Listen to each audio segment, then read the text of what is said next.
Bueno, vamos a darle los buenos días a Pelegrín Castillo, vicepresidente de la Fuerza Nacional Progresista, es candidato presidencial también por esa organización y un hombre, un actor político muy activo. Además ahora también es internacionalista. Buenos días, Pelegrín, ¿cómo están las cosas? Muy buenos días, muy contento de encontrarme aquí con ustedes.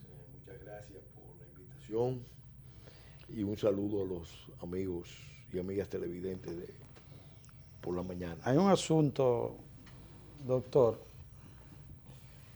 y es que los años 60, 70, 80, el mundo vivió un ambiente de turbulencia a raíz de lo que se le tipificó la Guerra Fría.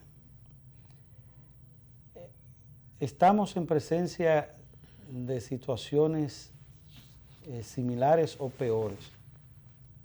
Aquí no hay en el mapa mundial una sola región que no esté convulsa. En Hong Kong, ya el ambiente de Medio Oriente, América Latina y lo que es el caso del Cono Sur, lo que luce un poquito tranquilo aparentemente el Caribe, pero ahí está la de nunca terminar en Haití, la República Dominicana siendo su economía principal del Caribe, con el ambiente que uno cierne. Realmente, ¿qué está pasando en el mundo? Mira, yo creo que debemos empezar por explicar que el orden internacional que se estaba construyendo tras la caída de la Unión Soviética se derrumbó. Y se derrumbó fundamentalmente porque no podía sostenerse y porque le estaba imponiendo a naciones como Estados Unidos principalmente unas cargas que eran muy grandes. Y en Estados Unidos y en Europa en menor medida, pero en Estados Unidos principalmente se produjo una reacción contra ese orden global.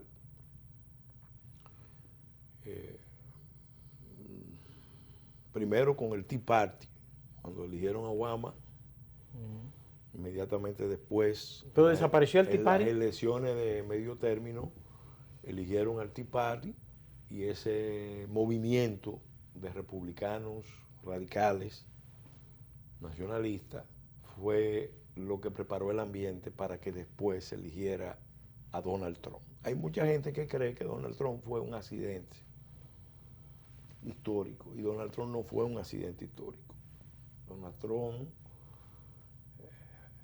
que es una marca global, incursionó en la política con la visión de representar esa corriente. A lo mejor pudo representar otra corriente, pero la coyuntura, el momento, el proceso decía que se necesitaba un líder así, rompedor, disruptivo, desafiante, que encarnara esa corriente profunda de Estados Unidos. Por eso ganó. Y ha empezado a ejecutar una agenda, tanto internamente como internacionalmente, de desmontar, de revisar el papel que jugaba Estados Unidos en la globalización. Fíjate que todo el discurso de Donald Trump es de nacionalismo de gran potencia. Es un cuestionamiento a ese orden global, al multilateralismo, al papel que juegan los organismos internacionales como la ONU. A la OEA no la ha atacado tanto, pero la ONU y sus organizaciones. Y eso tiene que ver con un reajuste del orden internacional. Porque Estados Unidos, que estaba pagando un precio muy alto en términos nacionales, lo estaba pagando su clase media, sus clases trabajadoras, entonces empezó una reacción de revisión y de repliegue ordenado del liderazgo de la globalización a un nuevo rol en el orden internacional. Digo que lo está haciendo concertado porque Donald Trump no ha ocultado que prefiere trabajar con Rusia en los escenarios internacionales. Eso es evidente. Él expresa una corriente del liderazgo norteamericano que entienden que Estados Unidos lo que tiene que, ante todo, salvar sus intereses nacionales. Y entienden que el precio que se estaba pagando era muy alto y que el esquema global ese era insostenible. Tan insostenible que la misma Europa está en crisis precisamente. Pero Europa es parte de esos intereses de Estados Unidos. Sí, pero acuérdate que históricamente Estados Unidos, lo explica muy bien Schlesinger en su obra Los ciclos de la historia norteamericana. Estados Unidos históricamente ha sido una potencia que ha tenido posiciones, vamos a decir, ambivalentes, o posiciones oscilantes. A sus intereses. Por su naturaleza y por su sistema, porque a veces no son los intereses. Su sistema es un sistema complejo de toma de decisiones. Mientras en China, por ejemplo, hay un partido comunista y al frente una dictadura de partido. Xi Jinping, y las decisiones están centralizadas, mientras en Rusia hay un Vladimir Putin que expresa un ejercicio de poder de tipo personal. En Estados Unidos, el presidente de Estados Unidos tiene que estar peleando con los problemas mundiales, pero al mismo tiempo tiene que estar enfrentando múltiples conspiraciones en su casa, de senadores, de congresistas, de los partidos contrarios, de su propia gente, de sus funcionarios, y eso es siempre, eso no es solamente con Trump, pasó con Kennedy, sí, con Clinton, con Obama. Clinton, pasó con Obama. El Tea Party era un mecanismo de conspiración. No es fácil. ¿Qué pasa? Eso es una fortaleza en un sentido, pero también es una debilidad. Entonces, Estados Unidos revisó su política y Trump la está ejecutando, está en un proceso de revisión. Y el mundo internacional, el orden internacional está evolucionando, lo que se ve al día de hoy, hacia una etapa de concierto de grandes potencias,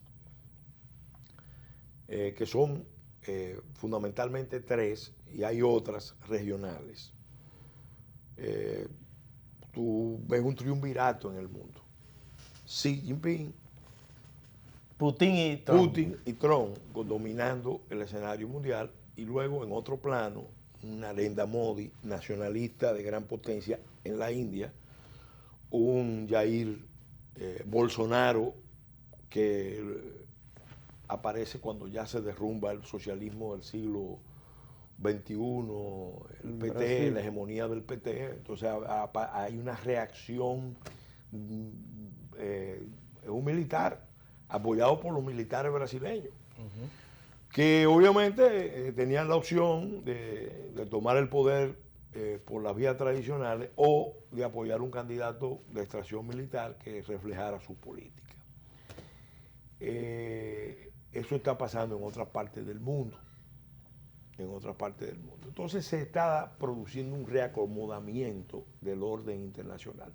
Pero como explica Kissinger en su obra Orden Internacional, este nuevo orden que está surgiendo se va a producir con choques de esas potencias en sus márgenes, porque cada potencia está luchando por definir lo que son sus áreas de influencia, sus nuevas áreas de influencia. O sea, todo el mundo está tratando de redefinir sus nuevos esquemas de poder. Cada una de ellas está tratando de definir sus áreas de influencia. Por ejemplo, Rusia, es claro que como reacción a la política que siguió Occidente, Europa, Estados Unidos, la OTAN, de llevar sus aliados, sus alianzas militares hasta la frontera con Rusia, Rusia reaccionó con una política panrusa. Ahí se ve en la crisis de Ucrania, se vio en la crisis de Georgia y se ve con la presión que mantiene sobre los países bálticos.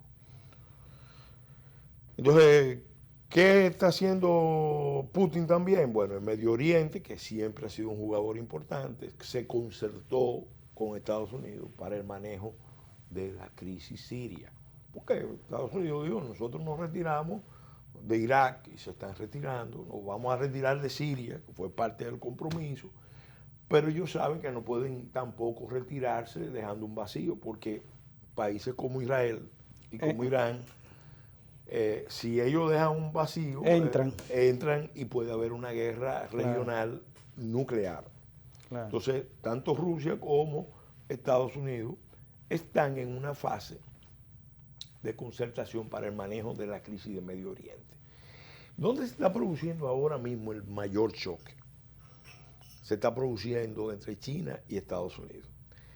Entre otras cosas porque China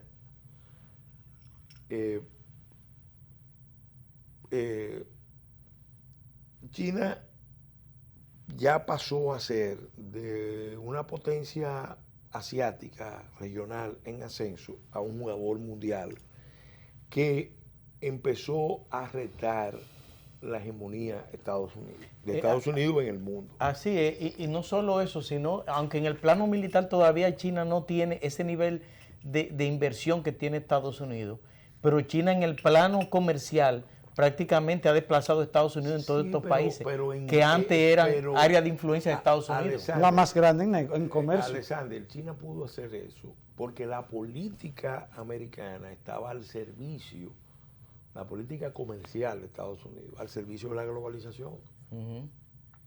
Y Trump lo que ha hecho es, no, vamos a desmontar todo esto. Vamos a desmontar todo esto. ¿Qué pasa? Ese proceso no es un proceso fácil, es un proceso de ajuste, desajuste peligroso que puede generar, y de hecho yo creo que ya ha generado una nueva guerra fría. Entonces nosotros estamos presenciando el surgimiento de un escenario de guerra fría mucho más compleja. Pero no bélica, sino comercial. No, solamente comercial.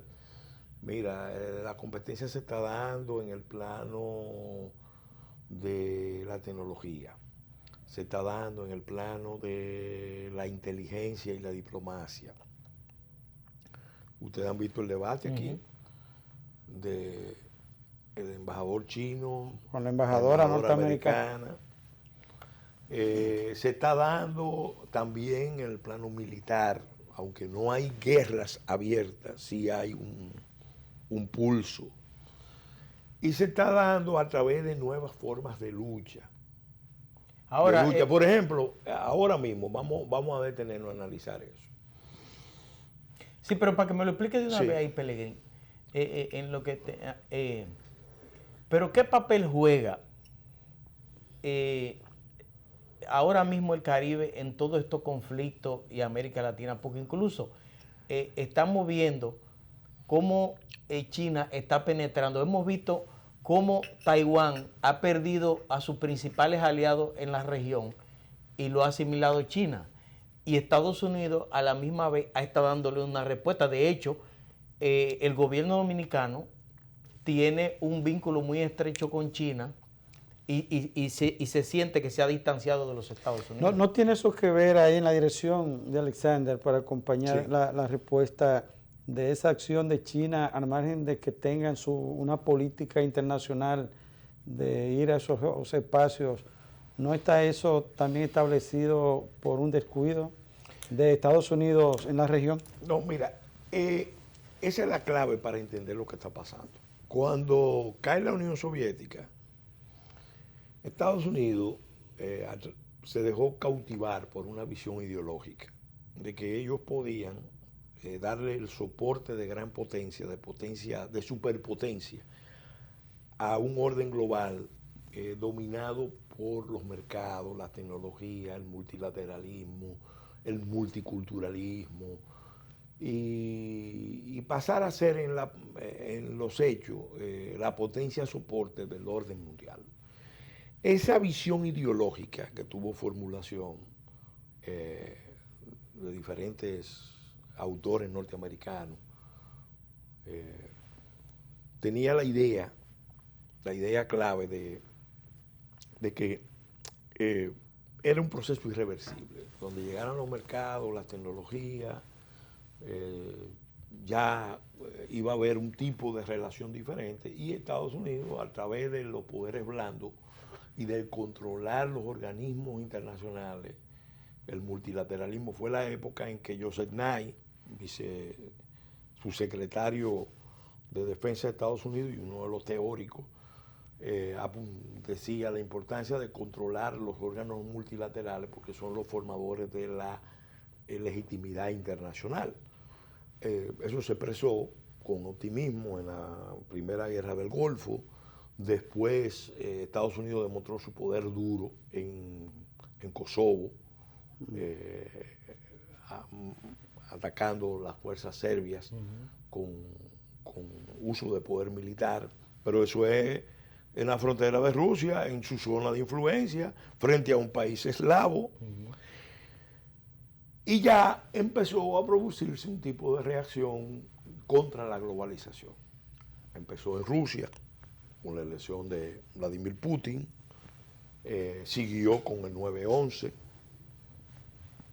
que fue un ataque que vino de fuerzas radicales dentro de la civilización islámica, que está en una fase de expansión, con un gran sueño de renacimiento, de constituir a través de la umma arabilla y la umma islamilla el califato. Es un sueño que está ahí arraigado en los pueblos árabes.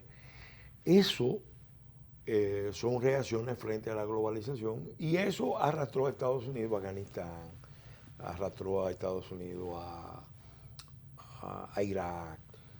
¿Qué ha pasado al final? Bueno, mientras Estados Unidos estaba en esa zona, China, fundamentalmente China, luego Rusia y en menor medida Irán, se metieron aquí en esta zona. Porque Estados Unidos, América Latina, la vio siempre como una zona marginal,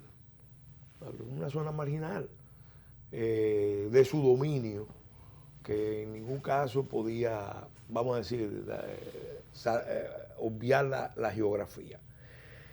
Ahí entra a jugar un papel importante la estrategia de Cuba, una estrategia de supervivencia. Yo creo que ese fue el error estratégico más serio que cometió Estados Unidos. Subestimar a Cuba, subestimar a Fidel.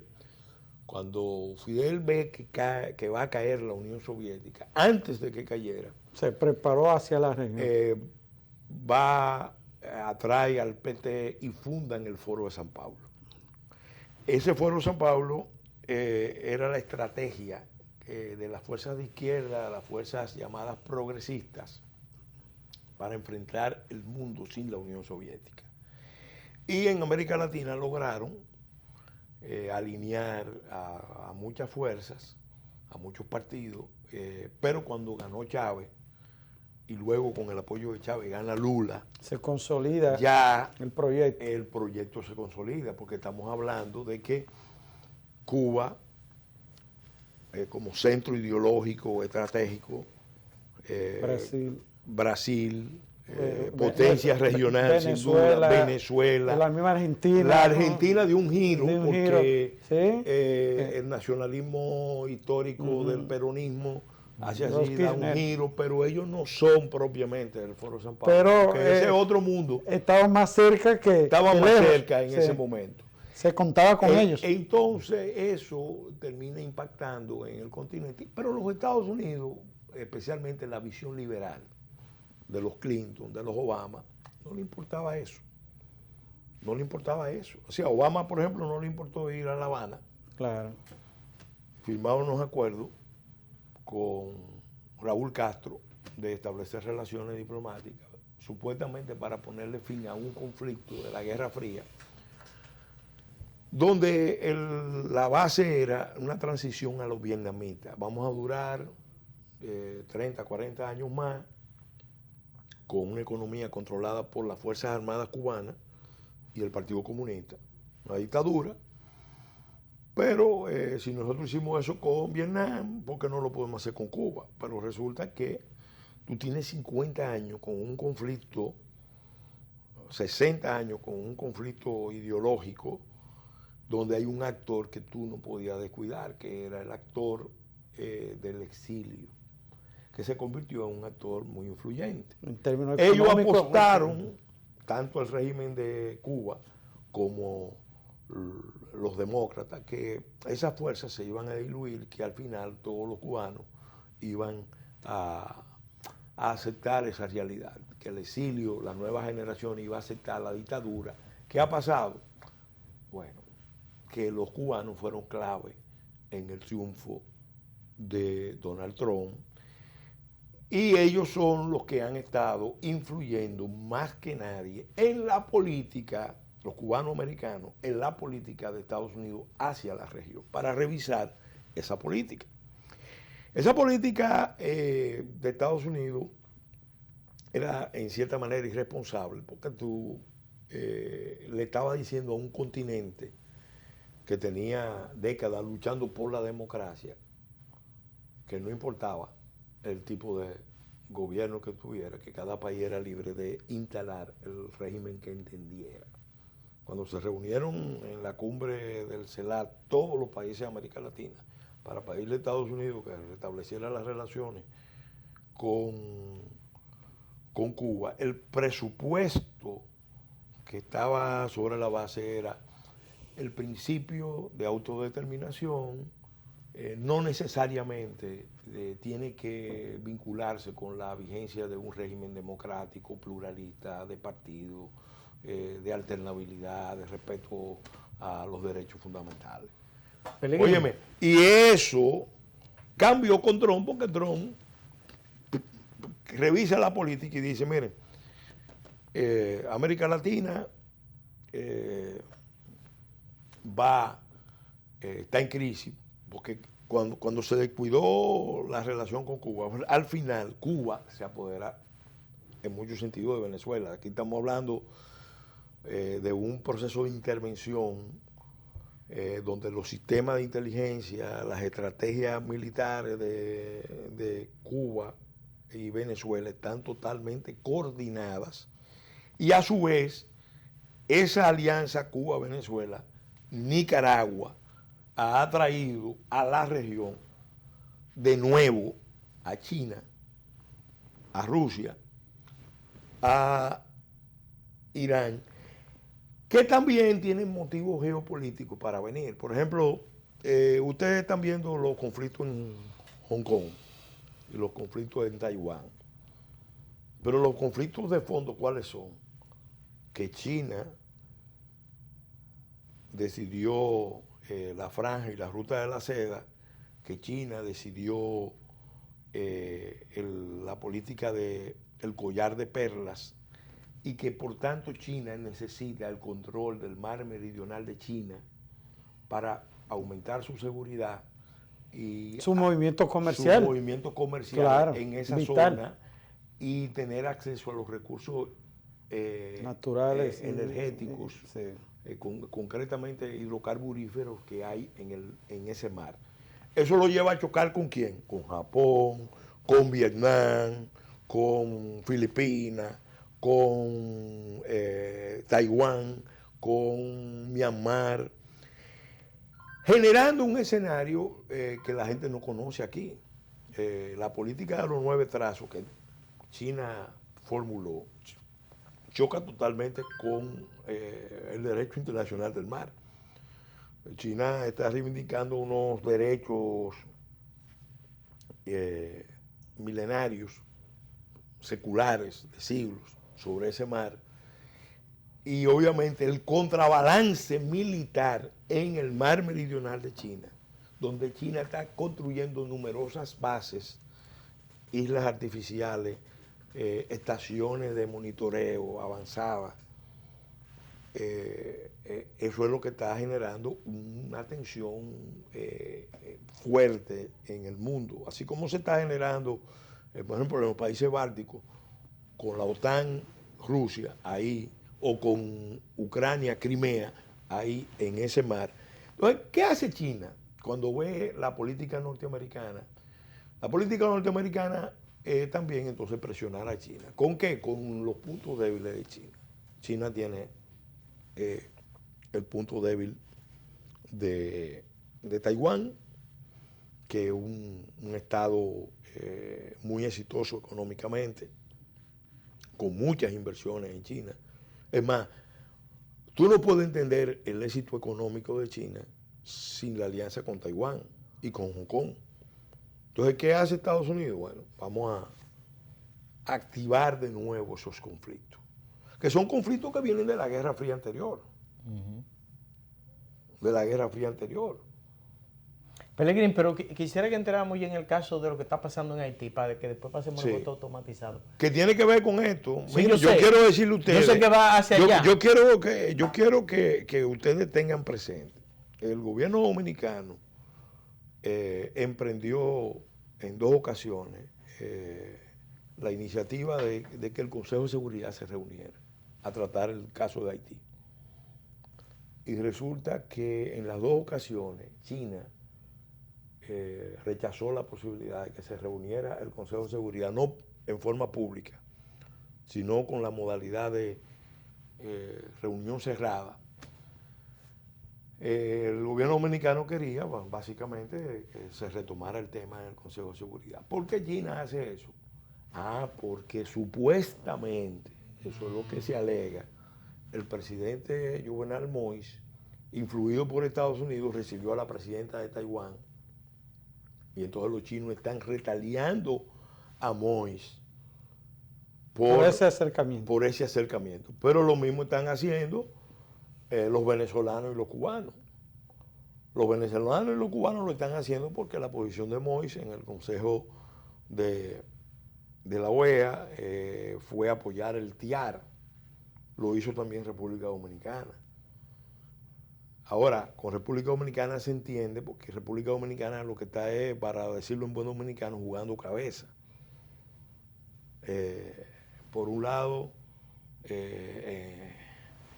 adopta unas posiciones en la OEA frente a Venezuela, pero por otro lado, con China está profundizando las relaciones. Todo el que sigue la política internacional sabe que ese es un juego sumamente peligroso, donde nosotros como país tenemos mucho que perder, porque hay otros jugadores que tienen una estrategia en función de sus intereses que no son los nuestros. Por ejemplo, yo he dicho, lo digo con toda responsabilidad, en Haití desde hace más de 1 año y medio, 2 años, se encendió una chispa insurreccional, una rebelión que apunta ¿a qué? Apunta hacia República Dominicana. Ese movimiento lo están alentando sectores de poder de Estados Unidos, de la oposición a Trump, del caucus afroamericano. Cuando Trump supuestamente dijo lo que dijo de Haití, y si adoptó las posiciones que adoptó frente a Haití, bueno, ellos decidieron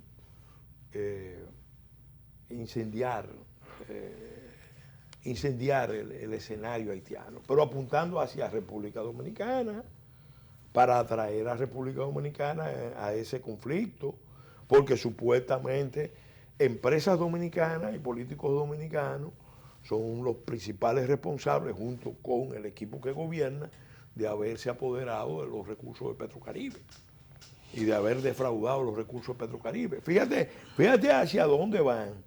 Pero ahora últimamente lo que se ha definido como estrategia de todas las fuerzas radicales, entre las que están la de Aristide y la del senador Moy Chanchar y la del senador Yuri Latartu, precisamente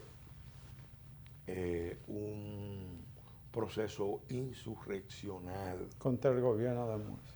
para ponerle fin al gobierno de Moïse y al mismo tiempo dar paso a un régimen revolucionario que rompa ya los vínculos con Taiwán, Estados Unidos, con Taiwán, con la política americana, etcétera, etcétera. Ya, o sea que ya el escenario de Haití, después de la reunión de Papayé, de la proclama de Papayé en Hinche, apunta ya en otra dirección. Entonces, en ese contexto es que nosotros tenemos que actuar con mucha responsabilidad, con mucho cuidado. Yo le he dicho al presidente Medina, se lo he escrito y se lo he reiterado, que el presidente debe jugar el papel de jefe de Estado, no de jefe de facción. Si él sigue adoptando el rol de jefe de facción, porque estos problemas que tenemos institucionales con la Junta, el voto automatizado, lo que pasó el 6 de octubre en las primarias abiertas, en el fondo se derivan de un mismo foco. ¿Pero usted cree que al presidente le importa eso? Mira, le tiene que importar. El mandatario del país. Él le tiene que importar, porque él es el presidente de todos los dominicanos. De la nación, no puede. Tiene que asumir un papel. Y tiene una oportunidad, pero hay que decírselo. Porque hay otro grupo de gente que le está diciendo, no, presidente, usted puede maniobrar aquí. Usted puede dar los giros. Manténgase. ¿Quiénes están trabajando en ese proceso? Bueno, hay un grupo funcionario que tiene muchos motivos de todo tipo, para decirle al presidente, usted tiene que permanecer, pase lo que pase. Y hay un grupo de empresarios, del alto empresariado, que están comprometidos con unos proyectos que le fueron prometidos. El gobierno lo envolvió, lo amarró. Entonces esos empresarios de alguna manera también lo han alentado al presidente. Lo decía Lucía. Lucía decía que un grupo de empresarios llamaba, la gente de más poder lo llamaba para decirle que Danilo tenía que continuar porque él era imprescindible. Y que ellos veían. Y un viaje de China se amarró de alguna manera, se consolidó. Óyeme. Esas aspiraciones. Todo eso está también vinculado. Todo eso está vinculado a la idea de que, primero, ellos creen que Trump es un accidente. Segundo, entienden que eventualmente en Estados Unidos puede haber un cambio, que eventualmente a Trump lo pueden sacar del poder, que se pueden producir, porque sin duda hay unas contradicciones muy fuertes en Estados Unidos, y todos los liberales, todos los demócratas, todos los izquierdistas, todos los progres, tienen la secreta o la abierta aspiración de que Trump se va en un momento dado y ellos van a volver a posición anterior. Y yo le digo que mira, mañana puede pasar cualquier cosa y Trump salir del escenario. Y el mundo no va a ser igual. Al contrario, ese proceso se va a radicalizar en Estados Unidos, porque es un proceso que tiene unas bases muy profundas. Lo explicaba muy bien Stiglitz, que no es ni remotamente es un liberal, ni remotamente es un conservador. Y Stiglitz decía, el problema es que el papel que ha jugado Estados Unidos en el mundo, y específicamente en China, ha terminado afectando a la gran mayoría de los trabajadores americanos. Pero Mike está comprometido con ese proceso. Claro, más comprometido. Sí. Pelegrín, lo de Haití, retomando un poco, ha sido lo de nunca terminar. Se habla de un país, un estado inviable. Realmente hay un comportamiento visible, expresado claramente de la comunidad internacional de indiferencia y de alta irresponsabilidad. Nos quieren tirar a nosotros el niño desnutrido, muerto, ya la riqueza se la han tragado los nacionales de Haití y la comunidad internacional. ¿Cuál es la propuesta de una salida en la coyuntura que vive el mundo de la situación de Haití, real y efectivamente? Mira, vamos a empezar por resaltar algo muy importante. Después de muchos años, ya finalmente, dos líderes políticos importantes del país aceptaron públicamente que Haití es un Estado fallido. En privado todo el mundo lo acepta. ¿Lo ve? Tanto aquí como en el mundo, todo el mundo acepta que es un Estado fallido. Pero es una gran cosa que primero Luis Abinader, después Leonel Fernández hayan dicho, no, es un Estado fallido. Ahora, eso no es una simple categorización.